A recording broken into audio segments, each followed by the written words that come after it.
Hello and welcome back to Managing Everyday Anger.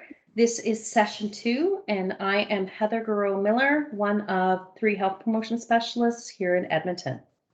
Hello, and I'm Nicole Emerson.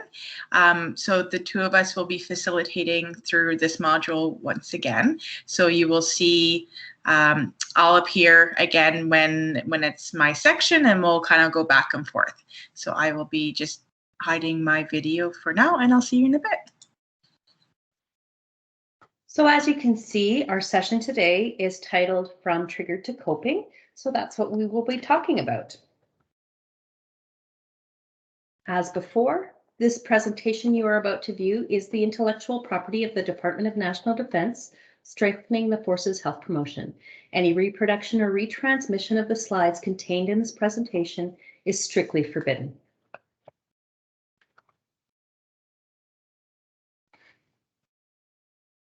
So our objectives today will be to describe trigger and coping thoughts, to identify beliefs about anger, to learn some strategies on how to decrease or avoid anger generating situations, and to learn a little bit about taking a timeout and other escape type of strategies.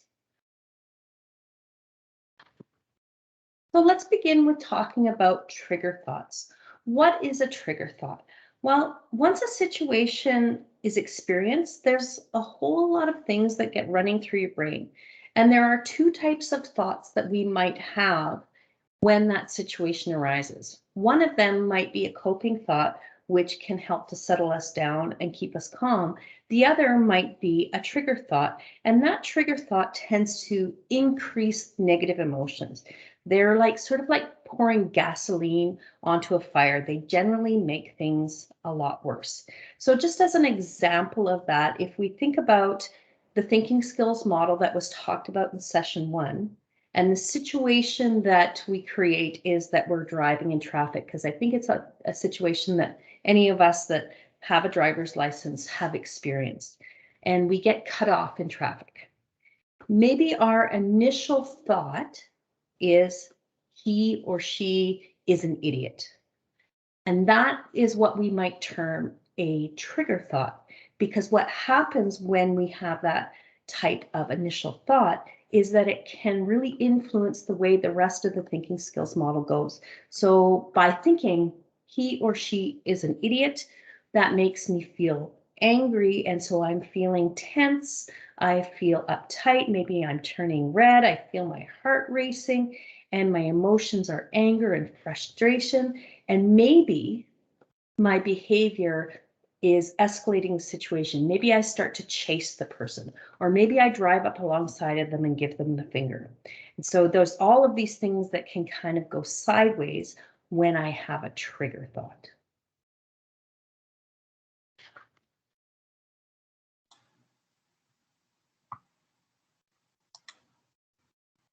So thinking about some examples of trigger thoughts in your life. So think of what you've said to yourself that has made a situation worse or harder to handle, harder to manage, and really didn't help you in that scenario. So going along with the traffic example, we've all found ourselves at traffic lights where the car in front of us, the light turns green and they're not moving. And then thinking about session 1, and when we have other stressors going on, let's say that we had the stress of being late for work. And now we have the vehicle in front of us that's not moving. And what's running through our minds? Maybe we're thinking that they're on their phone, they're not paying attention, they are reckless drivers. So these things, this dialogue that now we're creating, these trigger thoughts, are making this situation that's annoying a whole lot worse. You know, our heart rate is going up, or getting angry. As soon as they do start moving, maybe we're honking our horn and just to get their attention. But now we're potentially carrying this around with us.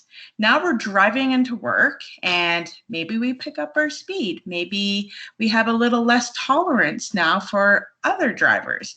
And we get into the office and maybe that's trickling into how we are interacting with the people in the workplace. And so what we want to do is to recognize when these trigger thoughts are happening and realize how it is in fact making a situation worse, and think about, like as Heather had said, how can we start to flip the switch and start to reframe these trigger thoughts into some coping thoughts. So some more examples of trigger thoughts. You might say something like, they are always ignoring me. Saying anytime we use always or must, it's very absolute. And when something happens and that doesn't happen, it makes it really easy for us to get upset or worked up about it. Something like, I'm sick and tired of always having to tell them over and over again to turn off the TV. Telling ourselves or having that dialogue, yes, obviously that's going to be frustrating. That's going to work us up and probably make it much harder to manage our emotions in that situation. Or they are always disrespectful. Again, with that always, that absolute, where it's very hard to be forgiving in that scenario, and we're always expecting them to be, in this case, disrespectful. And then we might also say things where we're thinking about ourselves and our actions. So I can't believe I did that, or I can't believe I said that, right? So sometimes it's us that we're upset with. And as a result, we're putting ourselves down, or we're feeling very bad about what had just happened, or I should have known better. Okay, so just picking up on those thoughts. And then when we're reflecting back to the thinking skills model, and you go through that model, how many times have you been able to recognize some of these trigger thoughts that have made that situation harder for you to manage?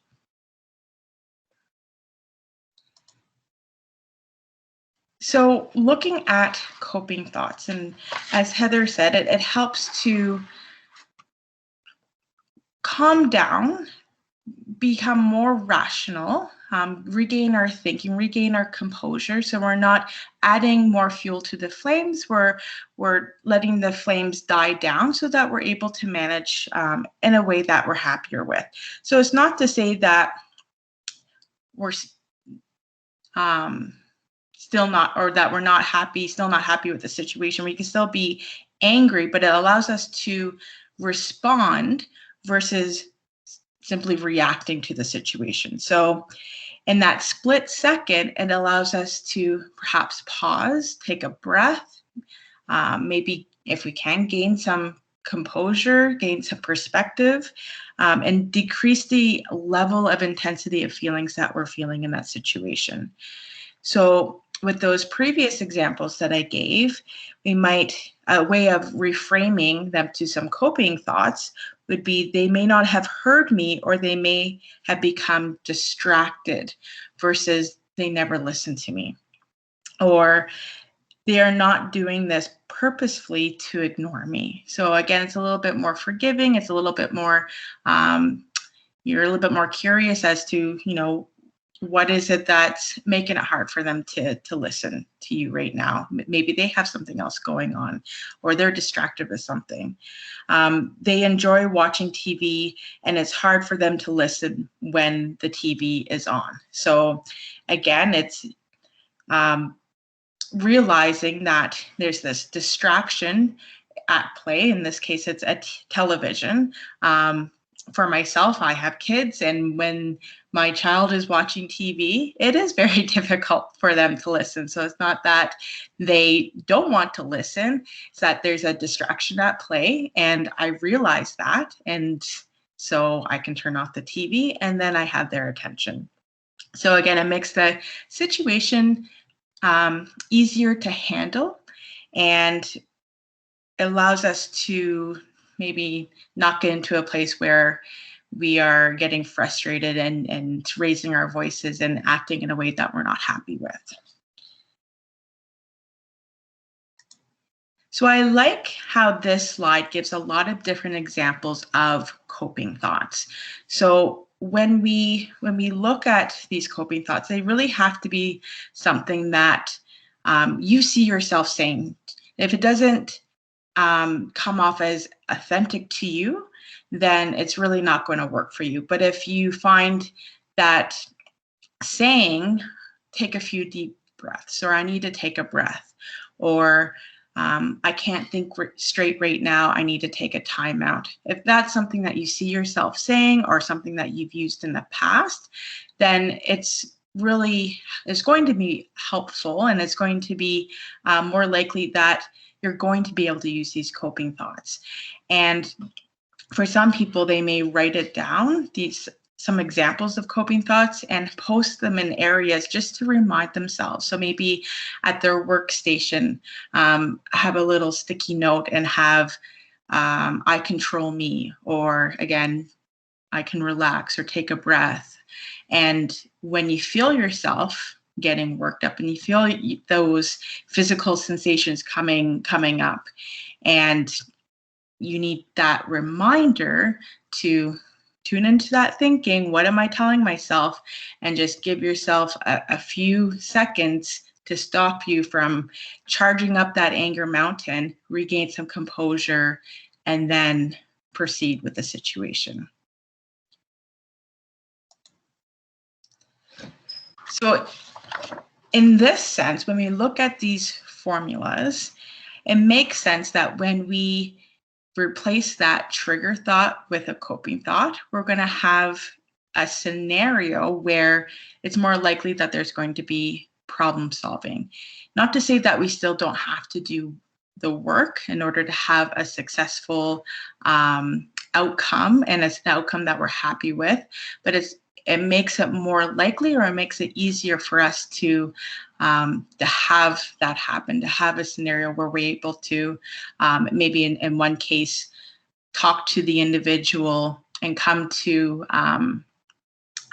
the ability to have a dialogue and get to the point where we can solve the problem and move forward and not get stuck in whatever it is that we're disagreeing on. So it makes it more likely that that's going to be able to happen. So this is just a simplified way of looking at that.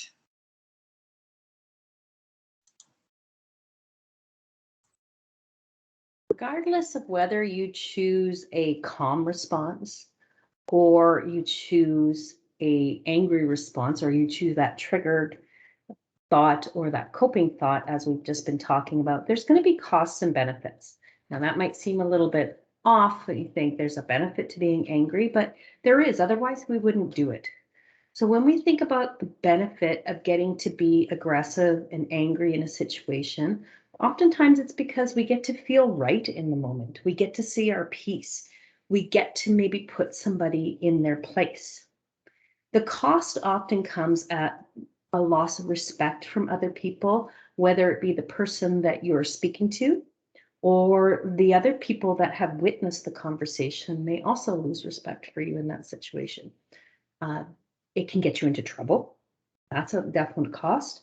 And it can cause relationship conflict, whether that be a work relationship or with your spouse, whoever that conflict with, those things can happen. What you might notice about those two things, though, is that there is a long-term consequence and a short-term consequence when we look at the cost and benefit. And when we look at the angry response, the benefit, that need to be right in the moment, is a very short-lived experience. In the moment, it might feel good. But in the long run, that long-term consequence is that loss of respect. And maybe that's not what we want.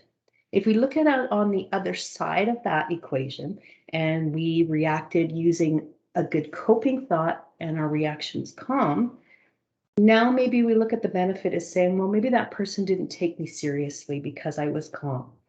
Or we might think we maintained respect with that individual Or maybe we think that the benefit is that it didn't impact my health in any kind of negative way.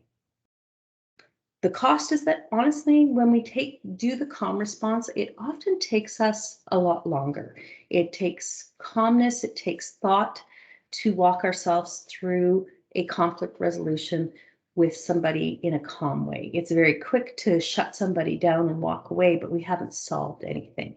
So in this situation, when we're calm, the long-term benefits tend to be high, and the short-term benefits tend to be very short-lived. So although it took more time in the moment, I get all of these long-term benefits that come along with it that can last for years. So that's what we want you to consider in making those choices. I'm going to move on to talking about beliefs and thoughts. Beliefs are ideas that we accept as being true or real. And not everybody's going to have the same beliefs as us. And not all of our beliefs are supported by evidence. Our beliefs can determine whether in a moment of anger, we have a coping thought or we have a trigger thought. And that can often influence the outcome of a situation and the behaviors that happen. So we want you to think about whether your thoughts are helpful or unhelpful in terms of your beliefs. It is not our role to tell you what your beliefs should be. However, it's important to think about, are your beliefs impacting the outcome being negative or positive? And if they are, do you need to reflect on that? We have to also think about, where do our beliefs come from? They are our worldview.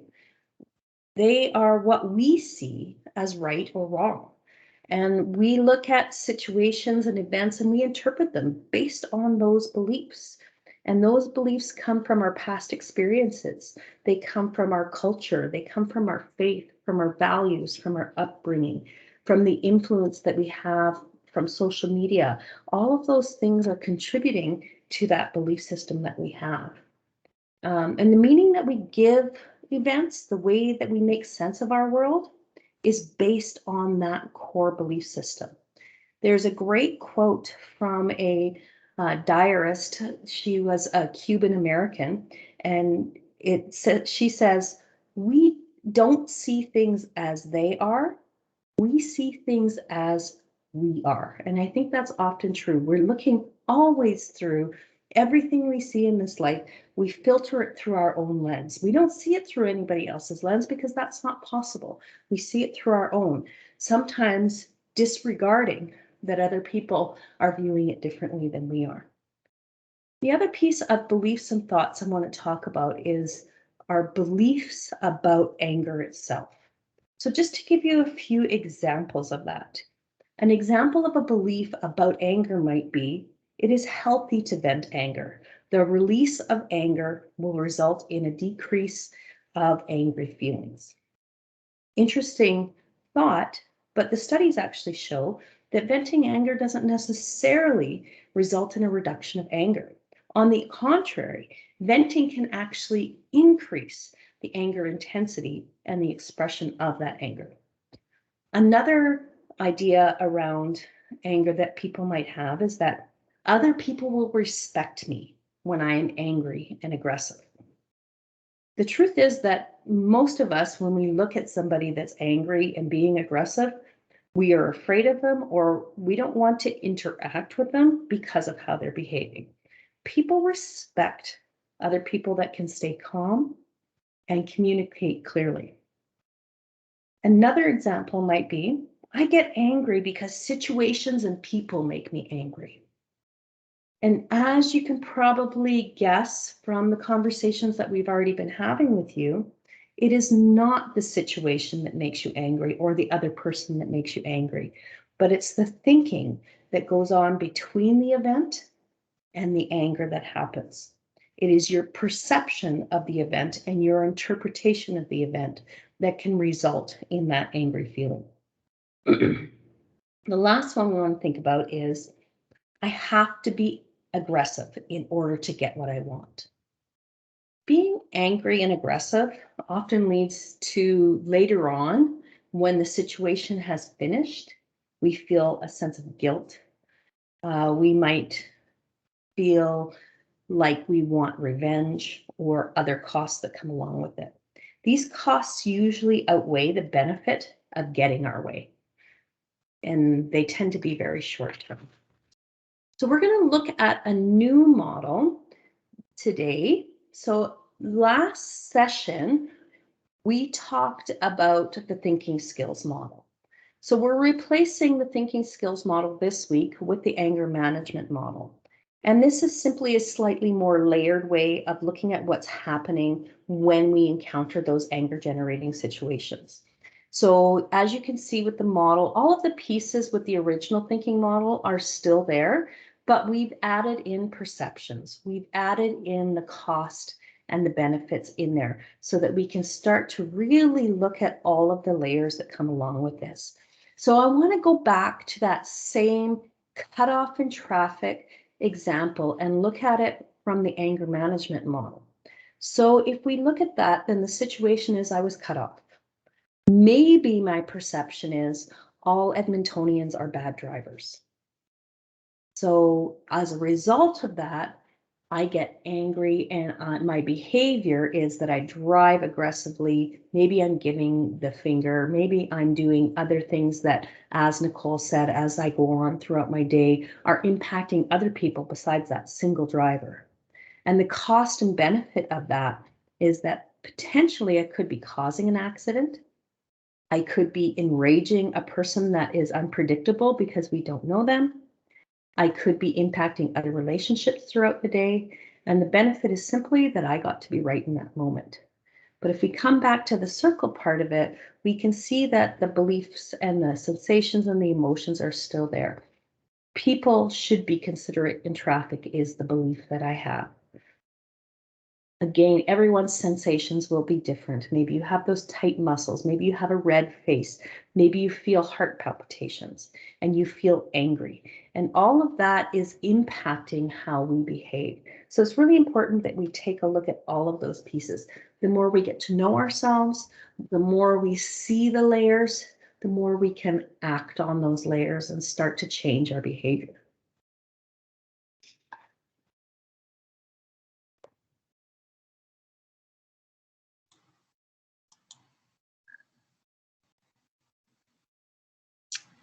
So this is a video that we are going to link below that just provides some more information, a little bit different insight when it comes to anger. And for now, we are going to look at ways or some strategies that we can use that are going to help to reduce the tension and allow us some time before we come back to the situation and manage it in a more constructive way. But also keeping in mind that we don't necessarily always have to come back to every anger generating situation. Not every situation needs a resolution. So there are going to be some examples of just that, where we may avoid a situation and we don't necessarily need a resolution out of that situation. So the first ones that we are going to look at are the avoidance. So these are going to be for those situations that are going to be predictable. We know that they are going to cause some tension, some anxiety, some anger for us. And it's best to avoid them in a way to either give us some time before we come back and come up with a solution, or we don't need a resolution and we can just go on. So the examples are one being planned avoidance. So this is when, again, we've been here before. We know that this situation causes us to get upset, causes us to get worked up. And we know that it's not wise to engage or to deal or get ourselves into this situation. So we're deliberately using an alternative route. So in the literal sense, when we think about our drive into work in the morning, if we know that a particular route into work does tend to get us worked up, whether that's with the traffic that time of day, where there's usually things happening in traffic where it's going to trigger us, or maybe we're passing a certain location, maybe it's a house or something on our drive that is triggering to us, and we may choose to go an alternative route to avoid those triggers. Or we may choose to go at a different time in the morning if we can. Maybe it's a little bit earlier, maybe it's slightly later to avoid some traffic, but we're planning to avoid predictable things. In the workplace, it might be taking a different route to the canteen, that avoiding someone's workstation or office, because we know that engaging with that individual, again, may not be wise, may not be needed, may be triggering to you. So it's best to go a different route around and not put ourselves or put yourself in a situation where you may be triggered, or where you may have to engage with that individual. So again, it just allows you to not have to be in certain situations, and you don't necessarily need resolutions out of those situations. The next one is allowing yourself to have a time delay. So we know right away that we're triggered and we want to deal with it, or we need to deal with the situation, but we recognize that we need some time, because going forward with it right now and trying to engage with the individual or send that email, we know that it's not going to be constructive. So we're going to avoid, again, charging up that anger mountain, and we're going to stop it right away, allow us some time, allow us some perspective, and then go into it and look for that resolution. So it allows you some time to cool down, to maybe, and if it's in the email, oftentimes what can happen is on one day you read that email and you may get upset over it, or you read it a certain way, and then the next day it's you take it completely differently because of the state that you were in. So maybe your state of mind, or the previous day wasn't very good. Maybe you had a lot going on, a lot of other stressors. So reading that email, you didn't take it very well. Yet the next day you were clear, you're in a better frame of mind, and you read that email, and it's completely different. So just allowing that time before you hit send or respond to that email allows for a better outcome. So it's a really good idea to check in with yourself, check in with your frame of mind. Do you have other things going on? Are you already stressed? Are you exhausted? What's going on for you? And do you need to have a little bit of time before you deal with the situation? So you might say something like, I need some time to consider the situation. Can we discuss tomorrow? Or I received your email. I need some time to think about it, or I need to get some more information. I'll get back to you again tomorrow or at a later date. So again, it shows that a willingness that you want to come up with a solution, or you want to talk with this individual, but right now isn't a good time for you. And the last type of avoidance in this respect is responding through another method. So this is when we know that face-to-face interaction is going to be very difficult. So anytime when you know that it's difficult to express yourself without letting your emotions get the best of you, if you maybe send it in an email to start off or a text, and just to lay the framework of this is what I want to talk about, and you can do it in a way that's a little bit more eloquent and constructive, and get your needs and your feelings across to the individual, then when you're face to face, they already have that information, and it could be easier to progress that conversation and talk to them. And then in some cases, maybe there's never going to be that face-to-face, or it's best to just to communicate through another means. So this would be more common, or a common example would be for parents that are separated, and they still need to be talking to one another and talking about their children, maybe, and in some cases, but it's difficult for them to do so face to face. So they may choose to have a common journal, or they may choose to communicate via email or something like that, where they can still talk and provide that information, and not allowed to be triggering and bring up other things, but just pass on the information that they need to when it comes to their kids and parenting and things like that. So that could be helpful in those situations.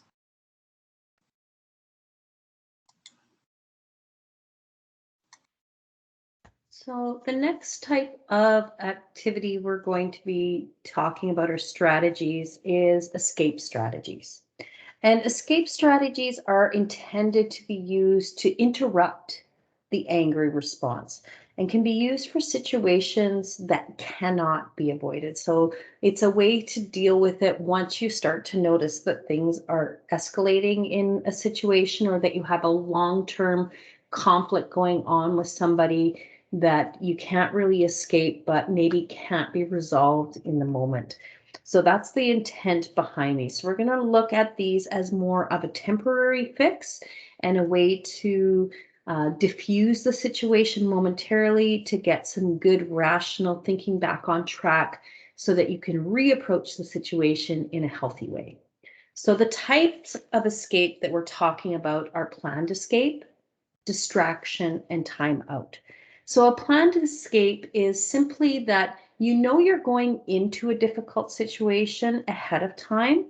And so you set yourself up for success by knowing that if you're in that situation too long, that it's likely to escalate. So you set up a situation where you can leave. A couple of ways that that could be done is by one, you could, as soon as you get into that situation with that other person, you can let them know, I only have a specific amount of time to talk to you right now.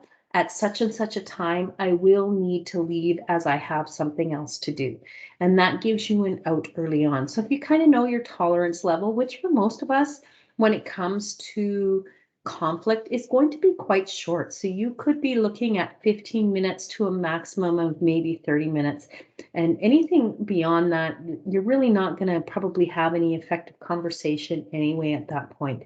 So that's one way that you can do it. Another way that you could do it is to have somebody to support you in that situation. And that could be done in a couple of different ways. You could have somebody come in and interrupt the conversation, either physically or by sending you a phone call to interrupt and say that you're needed somewhere else, so that you can remove yourself from the situation. Or you could actually have that person come along with you and act almost as a mediator or as a support person. And if they are witnessing, because they're going to be more objective to the situation, that it's escalating, they can ask that the conversation end and be brought up at another time when both parties are calmer. So that's planned escape. The second one is distraction, and distraction really comes into play when we're talking about those long-term kind of chronic situations that you're dealing with, and you need to have a distraction from the constant conflict that's there. And distraction is really about doing things that is good for you and not dwelling on that negative experience.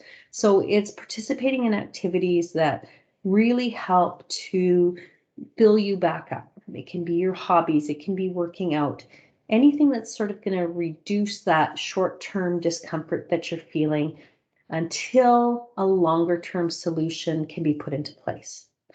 The third type of escape is timeout, and it's when you need to take a step back from the situation when you're already invested in it. So we're going to talk a little bit more about timeout and explain that more thoroughly.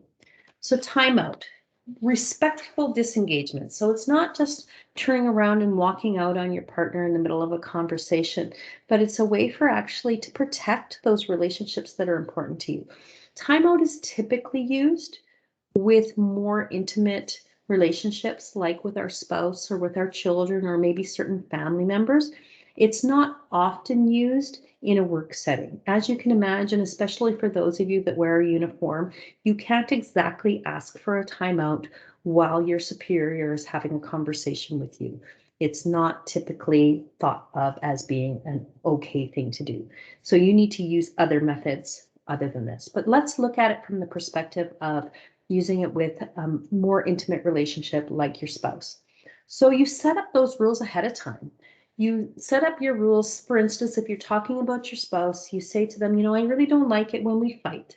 I would really like it if we had a way that we could walk away from the situation so that we're not feeling angry and saying things we don't mean to one another. And you set up the rules that go along with that, which we'll talk about in a minute. And when you take that time out from an angry situation, it's also important what you do. So it comes sort of back to that distraction piece. When you are taking that time out, do something that's good for you. Do some self-care. Maybe you go and you do some exercise, or maybe you journal out what just happened. And it's really important that part of that time out is a reflection of what happened. What went wrong? Why was it going sideways? So that when you come back to re-engage the conversation, you have a new strategy for how to approach it. So let's look at some rules around timeout.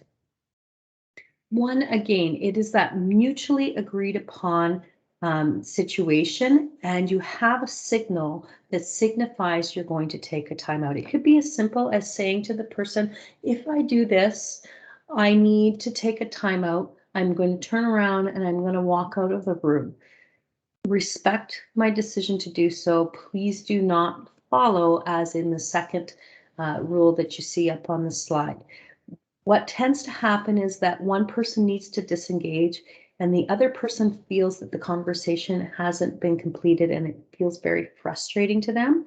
And so they want to chase. They want to chase that person and re-engage the conversation because they feel unsatisfied with where it's been left at.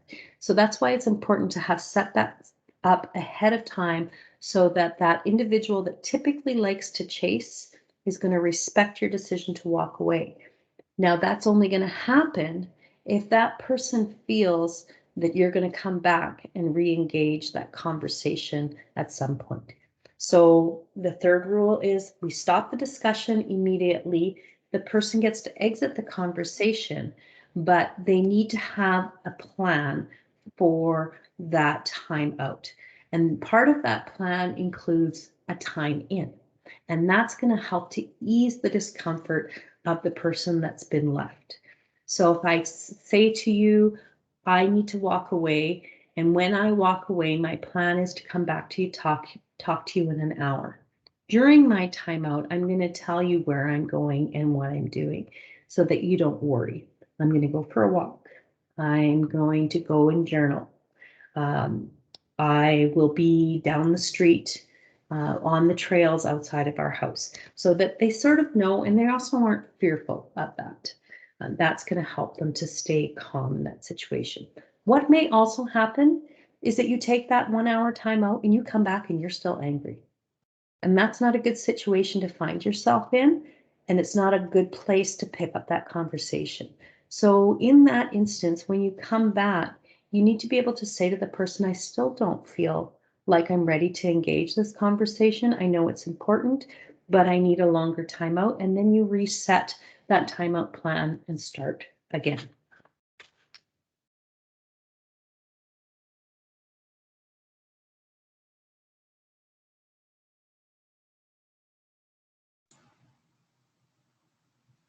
So below this video, you're going to see another downloadable handout, and this is another self-reflection for you. So you have two thinking skills models, where one you're going to complete it, and it's going to be for a scenario that you felt that you handled very well, and you're happy with the outcome.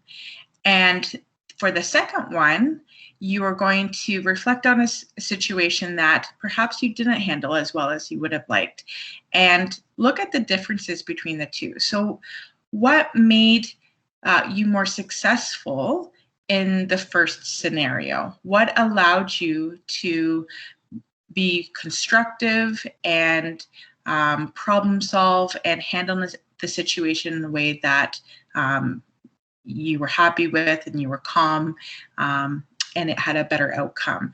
So that could have been coping thoughts that you used in that scenario. It could be perhaps you used some of the strategies that we just described. And then look at that second scenario. What made it more difficult to maybe engage some of those coping thoughts? What made it more difficult to engage one of those, a strategy? Is there a particular strategy that could have been helpful in that second scenario? So really use that as a reflection and a learning opportunity to see how you could handle it the next time in a way that would perhaps have a better outcome. So as a summary, the first one being that recognizing that our trigger thoughts fuel our fire, as Heather said. So we know that they're going to get us worked up, they're going to get us more angry, and that when we're able to engage those coping thoughts, it helps to put out those flames. When you feel that you're triggered emotionally or physically, go back to your thinking. Go back to that thinking skills model and really tune into what those thoughts are. What are you saying to yourself that's making it more difficult to manage that situation? And how can you reframe? How can you flip the switch that could help you in that scenario? What is it that you're telling yourself that is getting you so upset? And can you handle it in a different way? Can you tell yourself a different script that will give you a different perception or perspective? The second thing is recognizing that we all have different beliefs. We all have different worldviews, beliefs that really influence our thoughts and how we behave and how we act with one another. And recognizing that these beliefs are going to affect how we choose to handle anger generating situations. So if a situation is particularly difficult to manage, not only tune into that thinking that you're that's going on in that situation, but what are the beliefs behind that?